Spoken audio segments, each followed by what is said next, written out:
Sell আর eukaryotic সেলে একটা common structure আছে, that is called cell wall. তাই তো সেল ওয়ালটা কি? প্রোক্যারিওটিক সেলের ক্ষেত্রে অনেকের ক্ষেত্রে সেল ওয়াল দেখা যায়, আর ইউক্যারিওটিক সেলের ক্ষেত্রে only in case of plant cells cell wall is present. ঠিক আছে, সেল ওয়াল কি করে? একটা সেলকে স্ট্রাকচারাল রিজিডিটি দিতে, মেকানিক্যাল সাপোর্ট দিতে, আর in case of plants it helps in transport. এই তিনটে হলো সেল ওয়ালের মেন ফাংশন।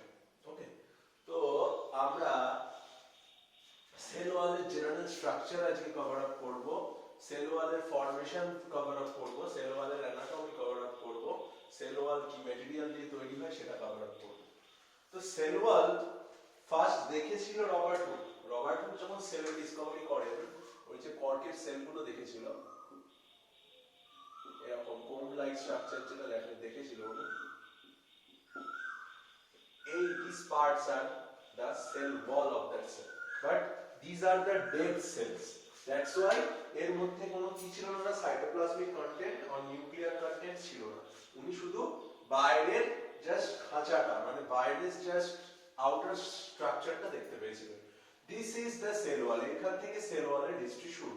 তো সেল ওয়াল মেইনলি তিনটে কেসে দেখা যায়।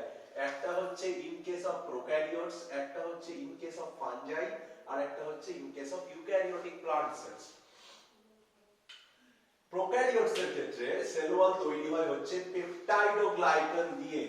পেপটাইডোগ্লাইকান আর মিউকোপলিস্যাকারাইড নামক ম্যাটেরিয়াল দিয়ে তৈরি হয় হচ্ছে in case of prokaryotes the cell wall is made up of peptidoglycan. ফাঞ্জাইডের ক্ষেত্রে তৈরি হয় কাইটিন দিয়ে। সেল ওয়াল ফাঞ্জাইডের ক্ষেত্রে তৈরি হয় হচ্ছে কাইটিন দিয়ে।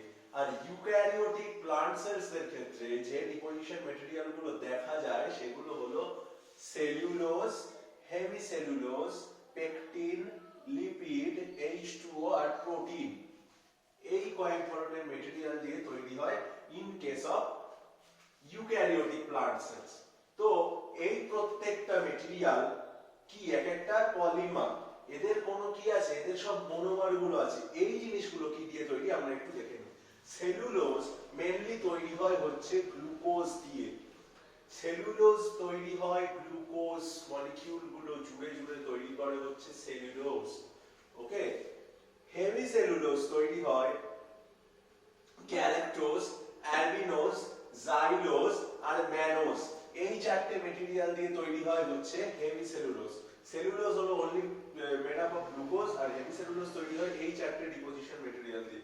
পেকটিন আর পেকটিক কন্টেন্ট তৈরি হয় glucuronic acid and galacturonic acid দিয়ে।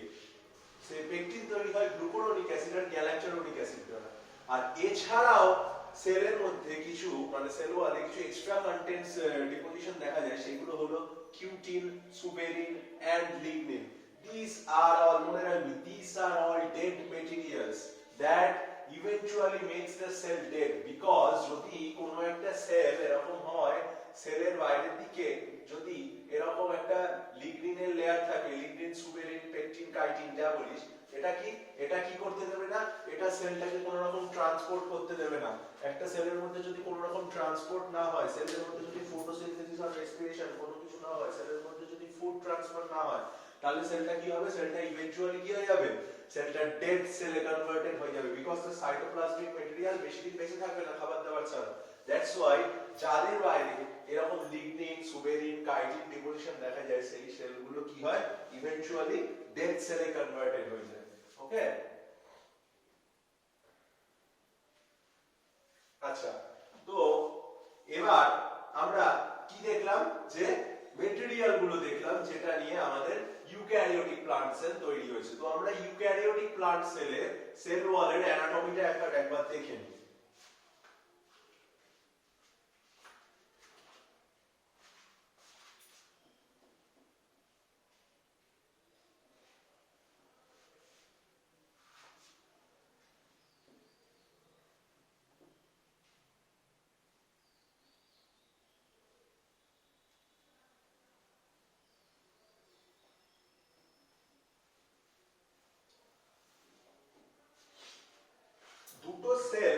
দুটো সেলের মধ্যে, দুটো সেলের সেল ওয়ালকে যে পার্টটা কানেক্টেড রাখে, এইটা একটা সেল, এইটা একটা সেল যদি হয়, এই দুটো সেলের মধ্যে যে কানেকশনটা থাকে লাইক আ গাম, সেই কানেকশনটাকে বলা হয় মিডল ল্যামেলি।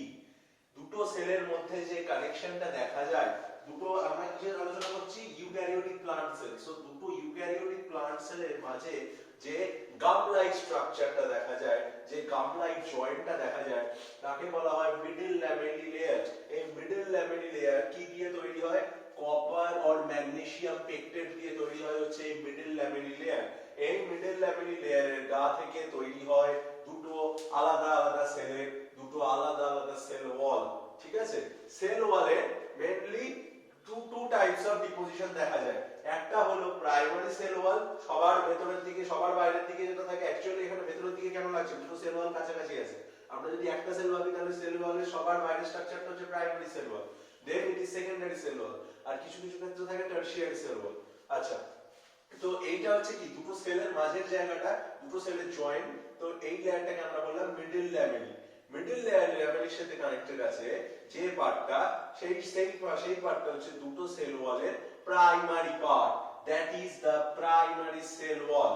একটা জিনিস মনে রাখবি, মেইনলি লিভিং সেলস, আরো প্রিসাইজলি যদি বলি মেরিস্টেমেটিক সেলস এর ক্ষেত্রে only the primary cell wall is present. Meristematic cells এর ক্ষেত্রে only the primary cell wall part is present. They don't have secondary cell wall. Meristematic cells এর ক্ষেত্রে মানে এই ব্লু লেয়ারটা শুরু থাকে। আচ্ছা, এই ব্লু লেয়ারটার পরে যে লেয়ারটা দেখা যায় সেল ওয়ালের, that is called secondary cell wall. Secondary cell wall, আচ্ছা প্রাইমারি সেল ওয়াল যে দুটো ম্যাটেরিয়াল দিয়ে তৈরি হয় সেটা হলো একটা হেমিসেলুলোজ আর সেলুলোজ। হেমিসেলুলোজ কন্টেন্ট বেশি থাকে প্রাইমারি সেল ওয়ালে, সেলুলোজ কন্টেন্ট কম থাকে। প্রাইমারি সেল ওয়ালে হেমিসেলুলোজ কন্টেন্ট বেশি হয় আর সেলুলোজ কন্টেন্ট কম হয়। এবার আমরা দেখছি সেকেন্ডারি সেল ওয়াল স্ট্রাকচার। প্রাইমারি সেল ওয়াল স্ট্রাকচার যেমন ওয়ান লেয়ার ছিল, ইউনি লেয়ার, দুদিকেই দেখ এই একটা লেয়ার একটা লেয়ার একটা করে layer, but secondary cell wall try layered হয়। That's why I marked it S1 for secondary 1, S2 for secondary 2 and S3 for secondary 3.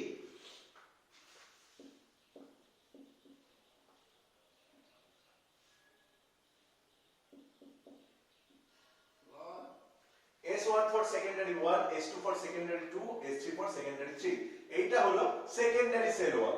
Secondary sell ওয়ালের মধ্যে সেলুলোজ কন্টেন্ট বেশি হয়, হেমিসেলুলোজ কন্টেন্ট কম হয়। আমরা কি দেখলাম, প্রাইমারি সেল ওয়ালে সেলুলোজ কন্টেন্ট কম ছিল, হেমিসেলুলোজ কন্টেন্ট বেশি ছিল, আর এখানে ঠিক উল্টো, সেলুলোজ কন্টেন্ট বেশি, হেমিসেলুলোজ কন্টেন্ট কম। এই সেকেন্ডারি সেল ওয়াল পার্টটা আরো যদি এই তিনটে ম্যাটেরিয়াল, এই সেলুলোজ আর হেমিসেলুলোজ বাদে যে তিনটে ম্যাটেরিয়াল দেখা যায় এখানে, সেটা হলো এক সুবেরিন থাকতে পারে, লিগনিন থাকতে পারে আর কাইটিন থাকতে পারে। এই তিনটে ম্যাটেরিয়াল ডিপোজিশন দেখা যায় এক্সেপ্ট সেলুলোজ এন্ড হেমিসেলুলোজ বাদে। ওকে, এটা হলো সেকেন্ডারি সেল ওয়াল। আচ্ছা, সেকেন্ডারি সেল ওয়াল এর মাঝে, প্রাইমারি সেল ওয়াল পুরোটা জুড়ে থাকে সেল, সেকেন্ডারি সেল ওয়ালের মাঝে কখনো কখনো এরকম গ্যাপস দেখা যায়, যে গ্যাপগুলোকে বলা হয় পিট। এই পিটের মাধ্যমে কি হয়, একটা সেল আরেকটা সেলের সঙ্গে কানেক্টেড থাকে থ্রু আ চ্যানেল। এখান দিয়ে কি যায়, এই স্ট্রাকচারটা আমরা পড়েছি এর আগে, এখান দিয়ে একটা চ্যানেল লাইক স্ট্রাকচার থাকে দুটো সেলের মধ্যে, সাইটোপ্লাজমিক কন্টেন্টের কানেকশন।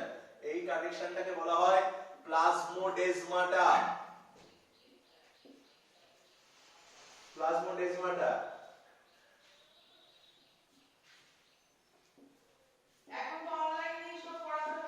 এই কানেকশনটাকে বলা হয় প্লাজমোডেজমাটা। প্লাজমোডেজমাটা কি করে, দুটো সেলের মধ্যে ট্রান্সফারে হেল্প করে। ওকে, প্লাজমোডেজমাটা যেটা করে দুটো সেলের মধ্যে কানেকশন করতে হেল্প করে হচ্ছে প্লাজমোডেজমাটা। ঠিক আছে, তো প্লাজমোডেজমাটার মাধ্যমে কি হয়, এদের সাইটোপ্লাজমিক কন্টেন্টের এক্সচেঞ্জ হয়। এই জায়গাটা কিন্তু ভালো করে মাথায় রাখবি, প্লাজমোডেজমাটার কাজ হচ্ছে সাইটোপ্লাজমিক কন্টেন্ট এক্সচেঞ্জ করতে হেল্প করা দুটো সেল ওয়ালকে, দুটো সেলকে। ঠিক আছে, আচ্ছা এবার কি হলো, এই রিজিয়নটাকে বলা হচ্ছে পিট, আর এইখানে যে মেমব্রেনটা থাকে that membrane is called pit membrane. এই এরিয়াটাকে বলা হচ্ছে পিট, যেটা থেকে কি হচ্ছে, প্লাজমোডেজমাটার কানেকশন তৈরি হচ্ছে, আর এখানে যে মেমব্রেনটা থাকে দ্যাট ইজ পিট মেমব্রেন। ওকে, আচ্ছা তো আমরা কি কভার করলাম, প্রাইমারি সেল ওয়াল কভার করলাম, সেকেন্ডারি সেল ওয়াল কভার করলাম। Secondary cell wall is a exclusive structure only in case of permanent cells. Secondary cell wall is a exclusive structure only in case of permanent cells. Permanent cells এর থাকে, but meristematic cells এর থাকে না। Meristematic sales এর এই লেয়ারটা থাকে না। ওকে, আচ্ছা, এই দুটো লেয়ার বাদে যদি কোনো এক্সেস সেল লেয়ার প্রেজেন্ট থাকে সেলের মধ্যে, that layer will be called tertiary cell wall layer.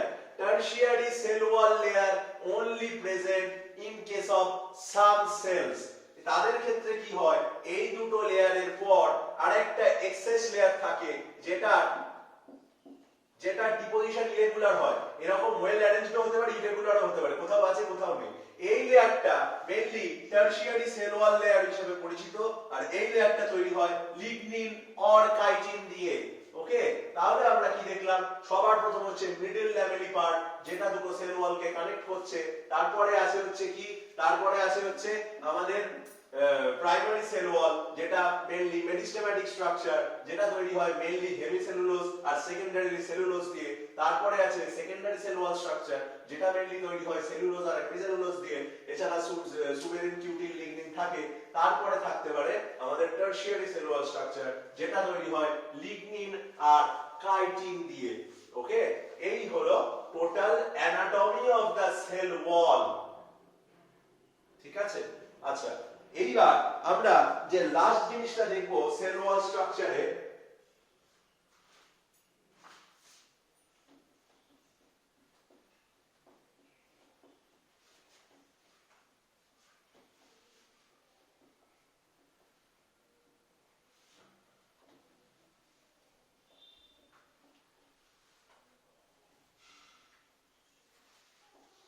সেটা হচ্ছে কি করে তৈরি হয়। সাপোজ দিস ইজ গ্লুকোজ, এই অনেক কটা গ্লুকোজ মলিকিউল জুড়ে তৈরি করলো হেমিসেলুলোজ অর সেলুলোজ।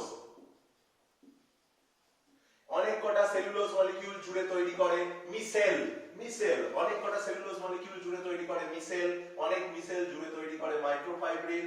অনেক মাইক্রোফাইব্রিল জুড়ে তৈরি করে macrofibril. That turns into the cell wall. তাহলে কি বললাম, গ্লুকোজ তৈরি করছে হেমিসেলুলোজ আর সেলুলোজ, সেলুলোজ থেকে তৈরি হচ্ছে মিসেল, মিসেল থেকে তৈরি হচ্ছে মাইক্রোফাইব্রিল, মাইক্রোফাইব্রিল থেকে তৈরি হচ্ছে macrofibril. That turns into cell wall. আচ্ছা, এবার লাস্ট দেখবো সেল ওয়াল অরিজিনেট কি করে করে। What is the origination of cell wall in the time of cytokinesis? Cytokinesis means the division of the two cells, the division of cytoplasmic content of two cells. Suppose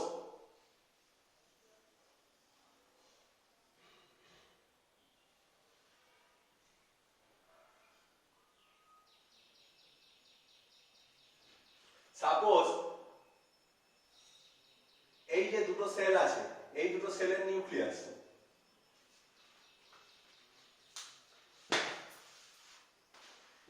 এদের either endoplasmic রেটিকুলামের part or Golgi অ্যাপারেটাসের part মাঝে deposit হতে থাকে equatorial রিজিয়নে। যেই পার্টটাকে বলা হয় phragmoplast. Phragmoplast, BLAST blast, phragmoplast. এদের আমি কি বললাম, দুটো সেল যখন ডিভাইড হয় তাদের এন্ডোপ্লাজমিক রেটিকুলাম আর গোলগি অ্যাপারেটাস কি হয়ে যায় জানি আমরা, ডিসলভ করে যায়। তো সেই ডিসলভ পার্ট গুলো মাঝে ইকুয়েটোরিয়াল রিজিয়নে এসে বসে, আর কি পেরিফেরির দিকে দুটো সাইডের দিকে এরকম একটা লেয়ার ফর্মেশন শুরু করে। That layer forms into middle lamella. After that, এই middle layer ল্যামেলার উপর এই দিকে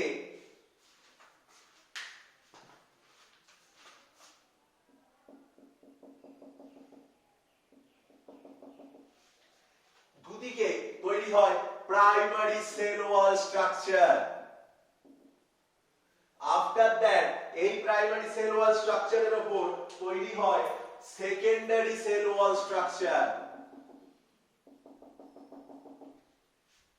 Okay, then the two cells are completed with their full structure, which is cell wall. এই সেল ওয়ালের মেন যেটা কাজ সেটা হলো এক, রিজিডিটি মেইনটেইনে হেল্প করে, 2 ট্রান্সপোর্টে হেল্প করে, 3 সেলটাকে মেকানিক্যাল সাপোর্ট দিতে হেল্প করে, 4 সেলের মাটি থেকে সেলকে যখন মানে যে মেইনলি যে স্ট্রাকচার গুলো হয় কারা যারা ট্রান্সপোর্ট করে, মেইনলি যারা হচ্ছে রুটে থাকে যে ধরনের সেলগুলো, সেখানে কি হয় রুটে থাকা সেলগুলো মাটি থেকে কি কালেক্ট করে, ওয়াটারটাকে কালেক্ট করে উপরের দিকে পাঠায়। তো ওইখানকার সেলগুলো পরস্পরের সঙ্গে সেল ওয়ালের মাধ্যমে ওই কন্টেন্টটাকে ওয়াটার কন্টেন্টটাকে উপরের দিকে পাঠায়, যে প্রসেসটাকে বলা হয় অ্যাপোপ্লাস্ট। মানে এইটা যদি রুট হয়, এই রুটটা মাটি থেকে ওয়াটার কালেক্ট করছে, এর সঙ্গে কানেক্টেড আছে প্রচুর সেল, যারা প্রত্যেকে একজনের সেল ওয়াল থেকে আরেকজনের সেল ওয়ালে এই ওয়াটার মেটেরিয়ালটাকে, এই ওয়াটার বেস মেটেরিয়ালটাকে আর ওয়াটারটাকে ট্রান্সফার করে এবং ওয়াটারটা সিকোয়েন্সিয়ালি ট্রান্সফার হতে হতে এগোয়। This process is called apoplast or transport of water. This is one process of transport of water. আরেকটা কোন কি করে হয়, সাইটোপ্লাজমিক কন্টেন্ট এক্সচেঞ্জের মাধ্যমে। যদি সেলগুলো পরস্পরের সঙ্গে সাইটোপ্লাজমিক কন্টেন্ট এক্সচেঞ্জ করতে করতে ওয়াটারটা ট্রান্সপোর্ট করে, তখন আমি সেটাকে বলবো সিমপ্লাস্ট। এখানে কি করছে, সেলগুলো সেল ওয়ালের মাধ্যমে ওয়াটার কন্টেন্টটাকে এক্সচেঞ্জ করছে, আর সিমপ্লাস্টের ক্ষেত্রে কি হবে, সাইটোপ্লাজমিক কন্টেন্টের মাধ্যমে ওয়াটারটাকে এক্সচেঞ্জ করবে। ঠিক আছে, এই হলো different functions, structure and origination of cell wall. Thank you.